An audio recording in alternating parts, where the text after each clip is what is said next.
और किस प्रकार से एक ज्ञानी व्यक्ति भगवान से मिलता है। भक्ति करने के लिए ज्यादा पढ़ने लिखने की आवश्यकता नहीं होती है।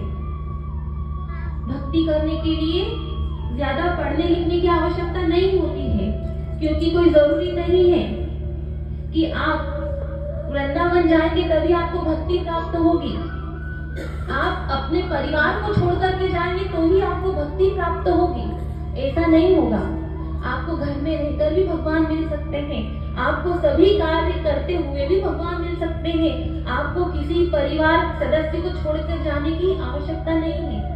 अगर आप छोड़ करके जाते हैं और भगवान को प्राप्त करते हैं तो ये भी भगवान इससे प्रसन्न नहीं होंगे, क्योंकि ये तो आप अपना कर्म छोड़ करके, उस कर्म को त्याग करके भगवान के पास जाते हैं और भगवान कहते हैं यदि तू कर्म छोड़कर मेरे पास आता है तो मैं तेरे साथ नहीं हूँ।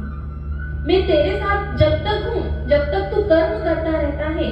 कर्म करते हुए भी हमें परमात्मा को याद रखना चाहिए, हमें भगवान को भूलना नहीं चाहिए, उन्हीं का ध्यान करना चाहिए। जैसे कोई स्त्री अपने पति से अधिक प्रेम करती है और जब अधिक प्रेम करती है तो उसका केवल ध्यान उसके पति में ही लगा रहता है। ऐसे ही भगवान का चिंतन हम कर सकते हैं, भगवान का ध्यान हम कर सकते हैं। भगवान को प्राप्त करने के लिए किसी भी एकांत की आवश्यकता नहीं है। भगवान को याद करने वाला व्यक्ति कहीं भी याद कर सकता है, किसी भी समय याद कर सकता है, कोई भी जगह याद कर सकता है। उसके लिए कहीं हमें घर छोड़कर भागने की आवश्यकता नहीं है। काफी लोग मेरे पास आजकल आते हैं, बोले कोई वृंदावन चला गया, कोई अपने 2 साल के बच्चे को छोड़ के वृंदावन चला गया, कोई अपनी पत्नी को छोड़ के वृंदावन चला गया। तो ये क्या होता है? उस व्यक्ति को क्या भगवान अपनाएंगे? बोले नहीं अपनाएंगे, क्योंकि भगवान तो स्वयं कहते हैं। अर्जुन को क्या सिखाया भगवान ने कि कर्म करो, मैं सब कर सकता हूँ, मेरी एक दृष्टि मात्र से ही पूरा युद्ध खत्म हो सकता है, परंतु देखो अर्जुन तुम्हें कर्म करना पड़ेगा। क्या मैं त्रिशूल नहीं उठा सकता? क्या मैं चक्र नहीं उठा सकता? मैं सब कर सकता हूँ, मैं बाण नहीं उठा सकता, मैं सब उठा सकता हूँ, परंतु अर्जुन कर्म तुम्हें ही करना है और मैं तो केवल तुम्हारा सहायक रहूंगा। मेरा आशीर्वाद और मेरी जो कृपा है वो तुम पर हमेशा बरसती रहेगी। ये उपदेश हमें श्रीमद् गीता देती है कि व्यक्ति को कर्म करते रहना चाहिए और कर्म करते करते प्रभु को याद करना चाहिए। कर्म करने के लिए हमें केवल भगवान को याद करना चाहिए, अपना कर्म करते रहो। और देखिए एक बार श्री सुखदेव जी महाराज राजा परीक्षित को कथा सुना रहे थे। जब कथा सुना रहे थे तभी वहां पर इंद्र आए और इंद्र कहते हैं सुखदेव जी महाराज आप ये क्या कर रहे हैं? आप कथा राजा परीक्षित को क्यों सुना रहे हैं? आप एक काम करिए, ये अमृत का कलश लेकर के मैं आया हूँ, इस धरती पर अमृत का कलश लेकर के आया हूँ। आप ये जो अमृत है ये राजा परीक्षित को पिला दीजिए। ये जो अमृत है आप ये राजा परीक्षित को पिला दीजिए और जो श्रीमद् भागवत कथा रूपी अमृत जो आप अभी इसे बताने जा रहे हैं वो आप हमें बताइए,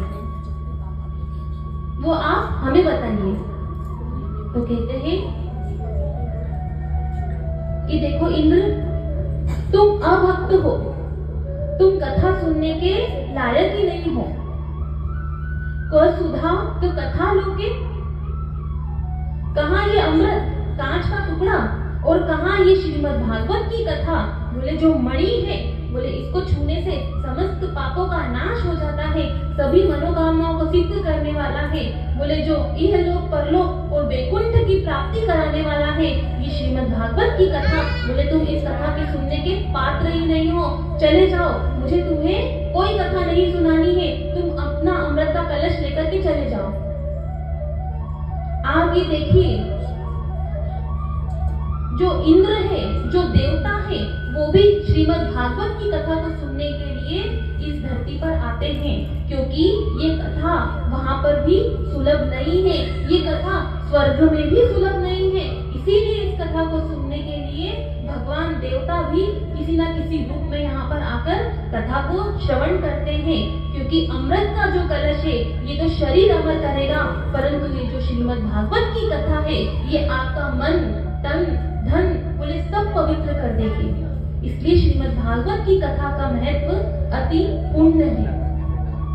तो श्री सुखदेव जी महाराज ने नहीं सुनाई, बोले राजा परीक्षित को कथा सुनाई, श्रीमद् भागवत की 7 दिवसीय कथा जो राजा परीक्षित को सुनाई, क्योंकि उसे श्राप लगा था कि 7 दिन में राजा परीक्षित की मृत्यु हो जाए। तो उसको जिलाने के लिए श्री सुखदेव जी महाराज ने कोई अमृत नहीं चाहा। बोले यदि व्यक्ति जीते जी सुधर गया तो इसका मरण इहलोक और परलोक तो दोनों ही सुधर जाएगा। परंतु जो इंद्र है वो कपटी है, वो छल करता है, उसके मन में छल आया। क्या छल आया? क्या सोचा उसने कि देखता हूँ कि 7 दिन में राजा परीक्षित की मुक्ति कैसे होती है, राजा परीक्षित की मुक्ति कैसे होती है इन 7 दिनों में। तो जो इंद्र है वो अपने स्थान पर लौट गया और 7वें दिन जब राजा परीक्षित की मुक्ति हुई तो इंद्र दौड़ता हुआ ब्रह्मा